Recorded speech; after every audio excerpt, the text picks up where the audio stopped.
देखिए, अपनों के खोने का दुख तो सभी को होता है और हर किसी को होता है और बराबर ही होता है।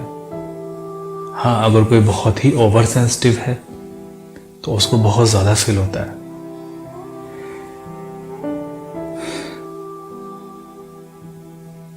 बहुत पुरानी बात है, एक लड़का था सिद्धार्थ नाम का। उसने दुनिया में कभी कोई दुख नहीं देखा था। वो राजा का बेटा था, बाद में वो राजा ही बनता। और कभी उसके माता पिता ने उसको कोई दुख नहीं होने दिया। उसके दरवाजों पर हमेशा या उसकी खिड़कियों पर हमेशा पर्दे रहते कि वो कहीं राजमहल के बाहर कोई दुख देख न ले। हमेशा राजमहल में दावतें चलती रहती, खुशी का माहौल रहता, नाच गाना चलता रहता। उसको बताया गया कि जीवन यही होता है, हंसना खेलना नाचना गाना। एक बार वो अपने सेनापति के साथ चुपके से बाहर निकला, अपने राजमहल के बाहर निकला। कुछ ही दूरी चला था, रथ पर वो बैठा था। कुछ ही दूरी चला था और देखा कि सामने से अर्थी जा रही है। कुछ लोग उसके पीछे रोते हुए चल रहे हैं और कुछ लोग हंस भी रहे हैं उसको देखकर। कुछ महिलाएं, कुछ बच्चियां, कुछ बच्चे रो रहे थे उसको देखकर। कुछ शांत थे, उनको कुछ पता नहीं था कि क्या हुआ, कैसे हुआ। उसने सेनापति से पूछा कि ये क्या है, ये लोग कहाँ जा रहे हैं और ये लोग रो क्यों रहे हैं। सेनापति ने कहा कि ये अर्थी है। जब कोई मर जाता है, जब किसी की मृत्यु हो जाती है तो उसको अर्थी पर लिटाते हैं और उसको शमशान ले जाकर जला देते हैं। उसने पूछा कि मृत्यु क्या होती है और ये अर्थी क्या होती है और उस अर्थी में कौन लेटा हुआ है। तो फिर सेनापति ने उसको बताया कि मृत्यु हम सभी को एक दिन मर जाना है। तो उसने पूछा हम सभी को। तो सेनापति ने कहा कि हम सभी को एक दिन मर जाना है और ये अटल सत्य है। वो बहुत दुख हुआ, बहुत दुखी मन से वो अपने घर गया। उस दिन उसका कुछ मन नहीं लगा नाच गाने में। वो ये सोचता रहा कि फिर इस जीवन का सार क्या है। अगर सभी की एक दिन मृत्यु हो जानी है तो इस जीवन का सार क्या है। मन विचलित था, दुखी था। उसके मन में शायद ये ख्याल रहे होंगे कि अगर मेरे माता पिता की मृत्यु हो जाएगी तो फिर मैं कैसे रहूंगा या कैसे जीऊंगा। वो सेंसिटिव था, वो सोचने वाला था, गंभीर विचार करने वाला था। हमें से 95% लोग ऐसे हैं जो कि उस सेंसिटिविटी को नहीं छूते। उतना गंभीर हम विचार नहीं करते। हम बहुत ऊपर ऊपर से जीते हैं, बहुत खोखली जिंदगी हमेशा से ही। तो उस दिन उसका कुछ मन नहीं लगा होगा। मैं जानता हूं उसको कुछ मन नहीं लगा होगा किसी काम में। उसका मन करुणा से भर गया होगा कि यार ये जिंदगी आखिर कैसी जिंदगी है कि मृत्यु एक दिन उसको छीन लेती है। कुछ तो ऐसा होगा, जब परमात्मा ने संसार बनाया होगा तो कुछ तो ऐसा होगा कि इंसान इस दुख से मुक्ति पा सके। और कहते हैं कि जिस दिन उसके बेटे का जन्म हुआ, जिस दिन सिद्धार्थ के बेटे का जन्म हुआ, उस दिन अपने बेटे को देखकर वो शांत हो गया और अपनी पत्नी के कक्ष तक वो ना गया, वापस लौट गया। वहां से जंगलों की तरफ उसने प्रस्थान किया, जंगलों में चला गया। वो उसके बेटे को शायद, अपने बेटे को देखकर शायद ये उसको लगा होगा कि मैं आखिर इसकी जिंदगी आखिर कैसे होने वाली है। अगर मेरी मृत्यु हो जाएगी तो फिर मेरी मृत्यु के बाद में इसका क्या होगा। और जो भी अब तक मैंने देखा है, सीखा है, जाना है, उन सब से ये भी गुजरेगा। नहीं, मैं इसकी जिंदगी को ऐसा नहीं होने दूंगा। नहीं, मैं इसके दुख को इतना नहीं बढ़ने दूंगा जितना मैंने देखा है, मैंने झेला है। और जो माँ बाप होते हैं उनकी यही इच्छा होती है कि वो अपने पुत्र या पुत्री या अपने भाई बहनों को कुछ इस तरह से उनके जीवन को जीने दें कि उनको दुख ना हो। उसने भी यही सोचा होगा और वो जंगल की तरफ चला। और अंत में उसको ज्ञान हुआ, उसको परम ज्ञान हुआ कि इस दुनिया में तो कभी किसी की मृत्यु है ही नहीं। केवल वो शरीर बदलता है अपना, या वो शरीर छोड़ देता है। बाकी जो है वो है। हमारे 5 इंद्रियां उसको नहीं पकड़ पाते, लेकिन छठी इंद्रिय भी हमारे पास है। अगर हम चाहें तो उसको देख सकते हैं, बात कर सकते हैं, पकड़ सकते हैं, लेकिन अभी नहीं। अभी हमारी ऊर्जा, जितनी भी ऊर्जा है वो हमारी सारी ऊर्जा बाहर की तरफ है। हम हमेशा देखते हैं बाहर, हम हमेशा सुनते हैं बाहर का, हम हमेशा स्पर्श करते हैं बाहर का। कभी हमने इस ऊर्जा को अपने मन के अंदर तो मोड़ा नहीं, कभी हमने अपनी आंखों को अपने अंदर तो मोड़ा नहीं, अपने अंदर झांका नहीं। हो सकता है कि अपने अंदर झांक के हमें वो चीज मिल जाए जिसकी कभी मृत्यु नहीं होती। और जब ये बात पता लगती है इंसान को तो बहुत देर हो जाती है। वो अपना शरीर छोड़ चुका होता है और वो ये जानता है, वो ये देखता है प्रत्यक्ष रूप से कि उसका शरीर यहाँ पड़ा हुआ है। वो जानता है कि उसकी मृत्यु नहीं हुई है, उसने केवल शरीर छोड़ा है। लेकिन वो अपने परिवार वालों को बताए तो कैसे बताए? उसको ये ज्ञान हुआ कि कभी कोई नहीं मरता। बाद में उसने अनेक लोगों के जीवन को सुधारा, अनेक लोगों को मोक्ष प्राप्त करवाया, और आज भी अनेक लोग उनके आदर्शों पर चलते हैं, जिनका बाद में नाम पड़ा भगवान बुद्ध। उनको बुद्ध के नाम से हम जानते हैं। तो ये थी उनकी कहानी। ऐसे ही जब युद्ध भूमि में अर्जुन भगवान श्री कृष्ण के सामने जब धनुष को छोड़ देता है, सामने देखकर कि यार इन सब की तो मृत्यु हो जाएगी, ये जितने भी लोग मेरे सामने खड़े हैं, अपने सगे संबंधी, इनकी तो मृत्यु हो जाएगी। उसका हृदय रो उठता है युद्ध की संभावना से कि कितने विधवाएं हो जाएंगे, कितना विनाश इस युद्ध से होगा, और मेरे अपने सगे संबंधी ही मर जाएंगे।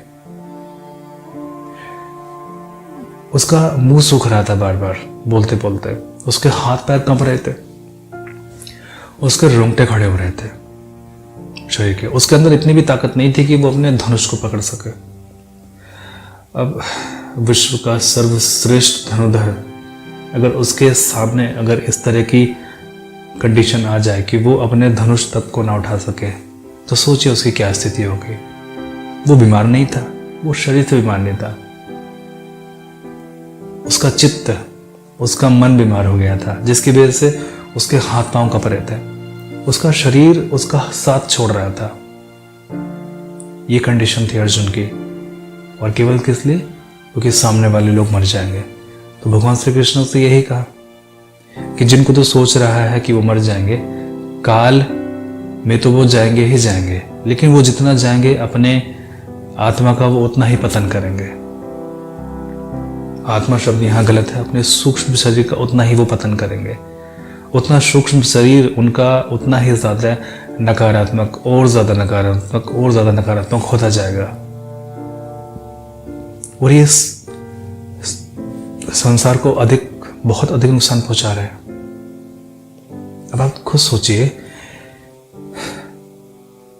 जिस परिवार के अंदर घर की बहू को नग्न किया जाए, मतलब परिवार के सब लोग बैठे हुए हैं, सपोज कीजिए आज के टाइम में परिवार के सभी लोग बैठे हुए हैं, भाई हैं, देवर हैं, चाचा है, ताऊ हैं, गुरुजन हैं, परिवार में सबसे बड़ा मुखिया है घर का, उसके सामने जब नई नवेली वधू को नग्न किया जाए और कोई भी कुछ ना कर सके, इवन पति भी कुछ ना बोल सके, तो ऐसे समाज का तो विध्वंस हो जाना ही ठीक है, ऐसे समाज का तो विनाश हो जाना ही ठीक है।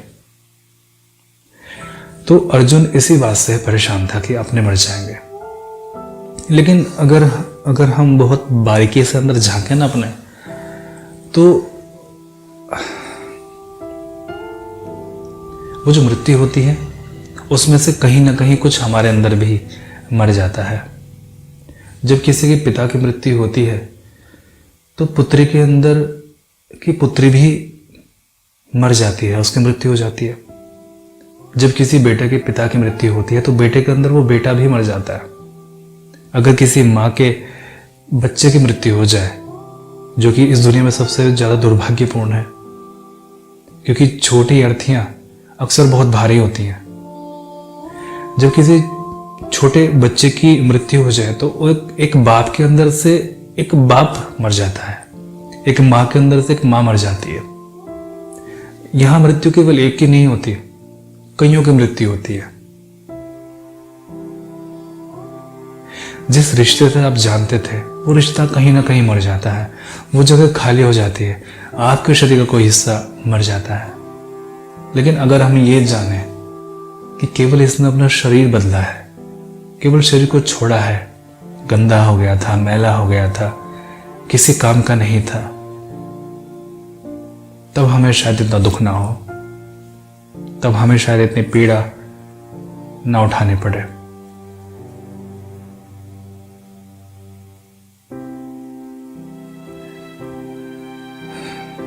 देखिए, जब किसी की मृत्यु होती है ना तो 3 दिन तक घर में खाना नहीं बनाया जाता।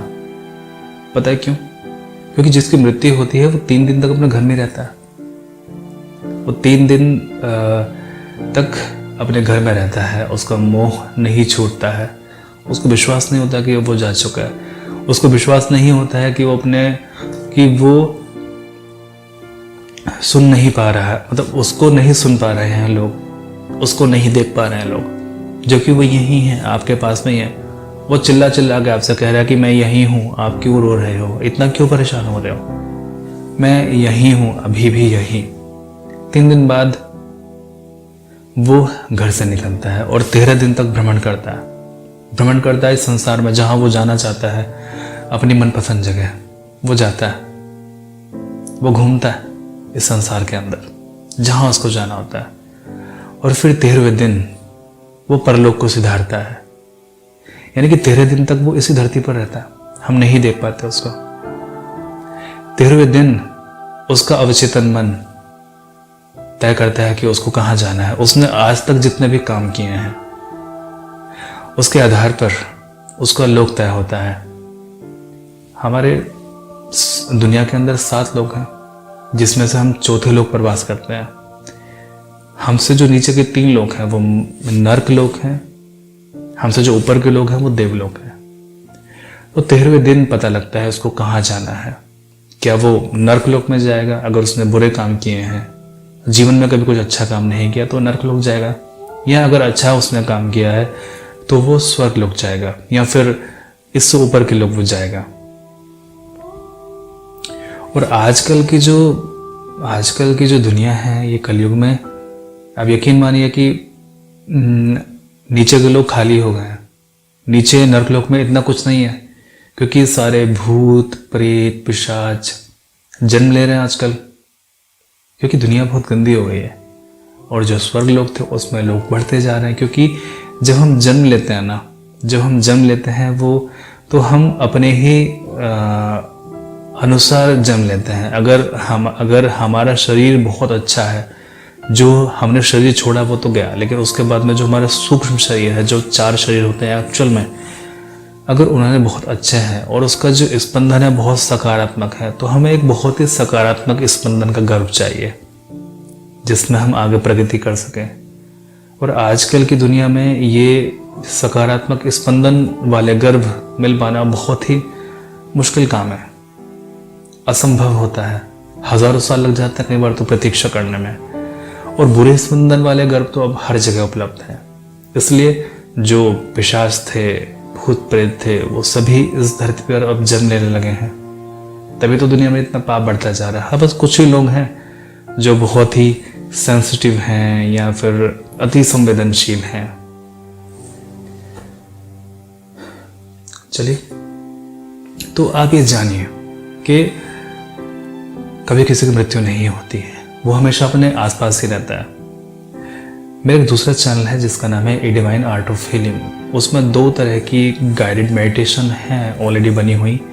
एक का नाम है पास्ट लाइफ रिग्रेशन थेरेपी इन हिंदी, और दूसरे का नाम है स्पिरिट गाइड मेडिटेशन इन हिंदी। मेरे नाम से आप सर्च कीजिएगा तो आपको मिल जाएगा। स्पिरिट गाइड मेडिटेशन जब आप करेंगे तो हो सकता है कि आप उस अवस्था में चले जाएं जहां पर आप अपनी थर्ड आई से अपने प्रियजनों को देख सकें जिनकी मृत्यु हो चुकी है। हाँ, अगर उन्होंने अपना जन्म दोबारा ले लिया होगा तब आप उनको नहीं देख पाएंगे। अगर वो भगवान ना करे कि वो नीचे के लोक में हुए, पहले दूसरे तीसरे में, तब आप उनको नहीं देख पाएंगे। हाँ, अगर वो 5वें लोक में हुए, 6ठे लोक में हुए, 7वें लोक में हुए, तब आप उनसे जरूर मिल पाएंगे, देख पाएंगे, बात कर पाएंगे। यकीन मानिए, मेरे पास में बहुत ऐसे लोग हैं जो ये एक्सपीरियंस कर चुके हैं। जब आप कमेंट्स बॉक्स देखेंगे ना उस वीडियो के नीचे का, उस पर हजारों कमेंट पड़े हुए हैं। पहले भी मैंने यही सोच के वो वीडियो डाली थी कि लोग जब अपनों के मृत्यु से जब दुखी होते हैं तो उनके दुख को कैसे दूर किया जा सके। केवल बातों से ही नहीं, उनको कैसे एक्सपीरियंस किया जा सके, उनको कैसे एक्सपीरियंस कराया जा सके, रियल एक्सपीरियंस। केवल मैंने आपसे कह दिया तो ऐसा तो नहीं है कि मेरी सभी बातों पर आप मुनकुल विश्वास कर लेंगे। आप क्या होगी अगर आप इस चीज को खुद ही एक्सपीरियंस करें सही तरीके से? तो तरीका वो है। तो मुझे लगा कि ये वीडियो बनाने आवश्यक थी। चलिए मैं फिर से कभी किसी अन्य वीडियो में आपको मिलता हूँ। परमात्मा से भला करें।